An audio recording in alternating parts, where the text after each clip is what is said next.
Hey everybody, my name is Lynn and this is my channel, A Bit of Birdsong. I think you are here because you want to see simply how to do a 3-hole pamphlet stitch. I've created a cover out of an old piece of paper that was protecting my art desk from different paints and inks. This was a large piece, about 11 by 17, so I have folded it twice. It's sturdy. It's simply paper. That is all. You can use a file folder. You can reinforce the spine with tape. You can use corrugated cardboard. There are so many things you can use as a journal cover. You can take a book and you can gut it and maybe glue something pretty on the inside and stitch right through the spine. You're going to just put your folded papers in there and make a journal. So let's get to it. So that you can hopefully see very clearly what I'm doing, I'm using just white paper. The outside of this has got some color to it, obviously because it's been on my desk, but I did reinforce this spine with just a piece of masking tape. The tools that you need are going to be a needle, an awl, and some type of thread.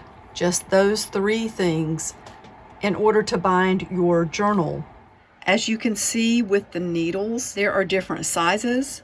Honestly, that first one on the left is huge. It's actually about 2 inches long and it's got a huge eye. The hole for that would need to be pretty big. I typically go with something like what is in the middle or this one on the right. You need an awl or something to punch holes in the center of your folded pages. Again, they vary in size. This one is very large and I would definitely use this if I wanted to use this huge needle.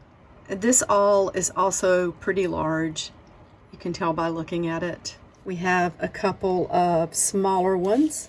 I love this one because it is sort of flat on one side, very sharp.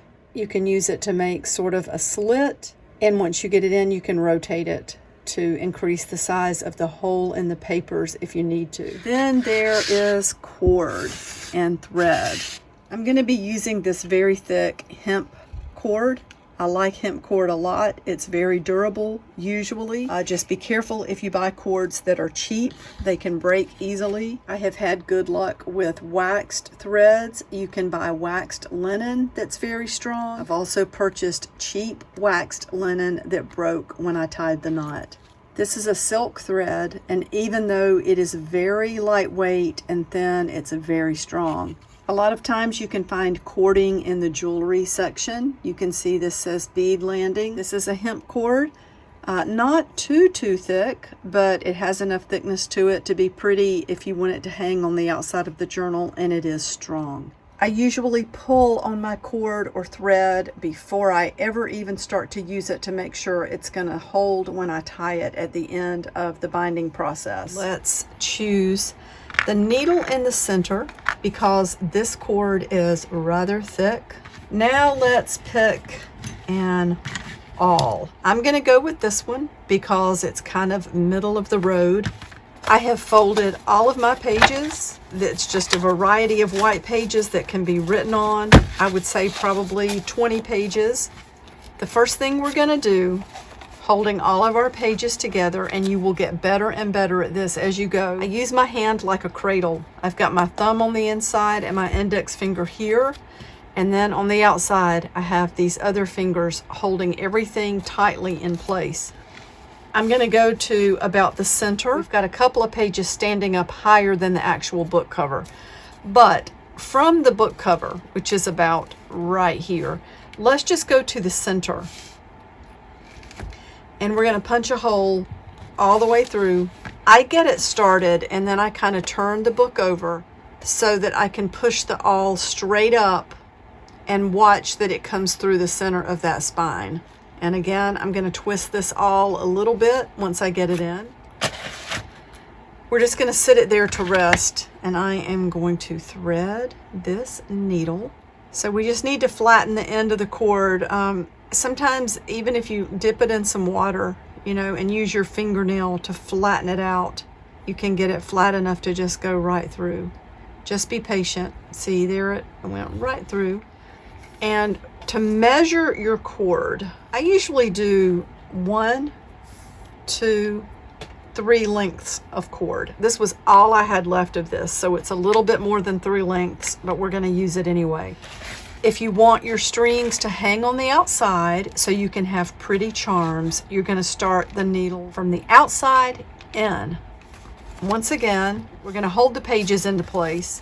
Don't be afraid to lose that hole. You can get it back with the awl. I don't punch ahead, I do one at a time. So I'm holding the pages tightly. This needle should go straight back through, and it did. Bear in mind that if you can't get the needle back through, it could be that you punched in from this side at an angle, and you're not thinking about that coming from the outside. Just play with it and you will eventually find it. Since this is a large needle, it's a little bit harder to pull through. So I'm going to use my pliers to pull that through, and we're going to pull it far enough that our thread is, about where we want it to be. The next hole that we're going to put in is going to be between the bottom and the center here. And again, I'm just going to get it started. We're just going to go by sight. Do not poke that through into your finger. You can see my fingers are on both sides of the spine so that I don't get my fingers with this awl. And then once I get it started, I'm going to turn it over and just watch that awl comes up in the center of the spine. Now this one's going to be easy because we're going where we just made our hole and it comes right through. It's such an easy process. It's very simple. Now we're going to go back through this hole, and to get the holes lined up, you can pull on these 2 pieces, and it's one more reason I like to use a nice heavy thick cord, a large needle and a large awl, especially until you get very used to this. It seems like it makes it easier. Hopefully the hole is lined up enough that you can just go back through, and I did.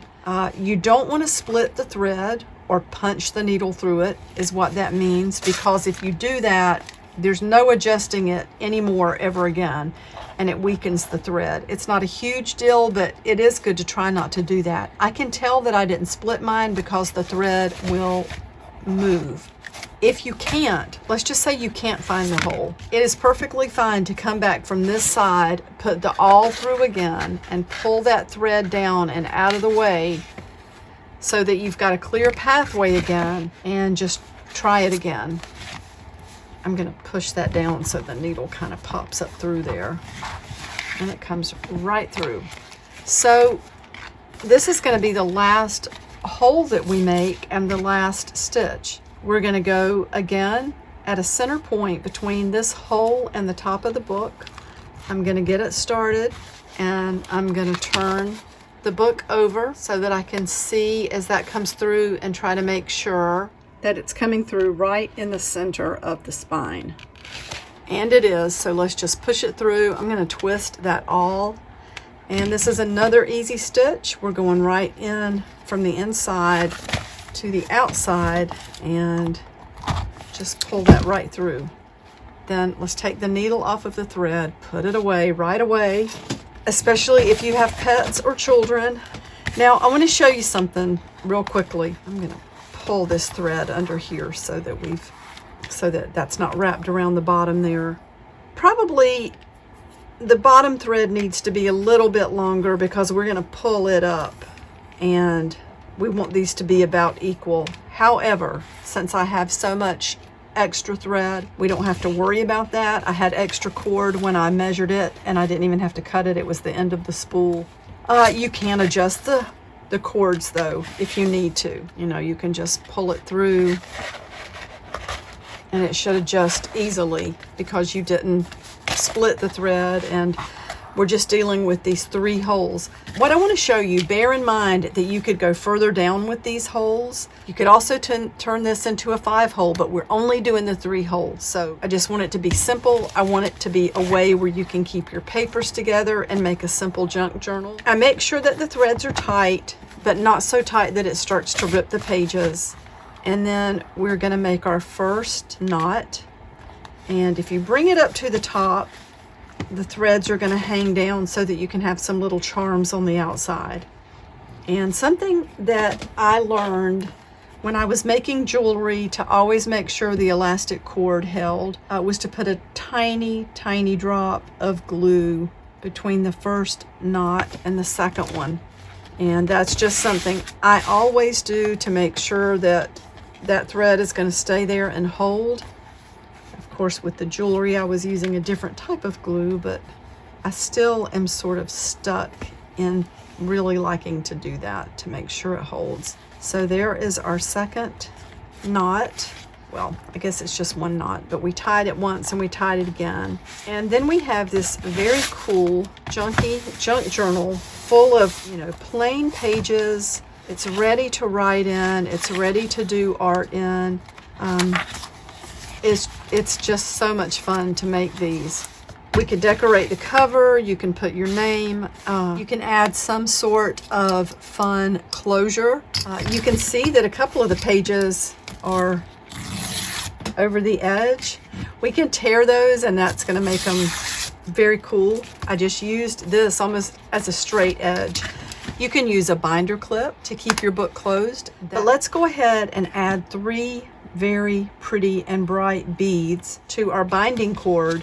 Now, something to keep in mind, I try to tie mine so that I can lay them up above the book so that they don't interfere with laying the book open flat. You don't have to do that, it's just a thought. I'm gonna go ahead and tie this one. Let's tie a couple of knots because that bead has a large hole in it and I think that's gonna hold. And then let's put this bright red one underneath it a little bit. I typically do 3 beads or 5. I do an odd number. Something about those odd numbers are appealing to us when we look at them. And then I do just 1 on this one when I'm using 3 beads. So let's tie that one.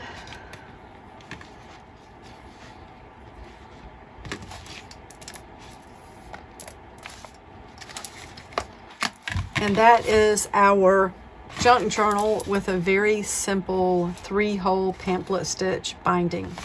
I hope that was helpful to you. It's a tutorial I've been wanting to do for a long time because I teach junk journal classes and it's very nice to have just a simple binding tutorial to point people to if some people just decorate pages and end up taking them home to bind later. All right, thank you so much for watching. Please remember, if you like the content, give it a thumbs up. I'll be back really soon. Bye for now.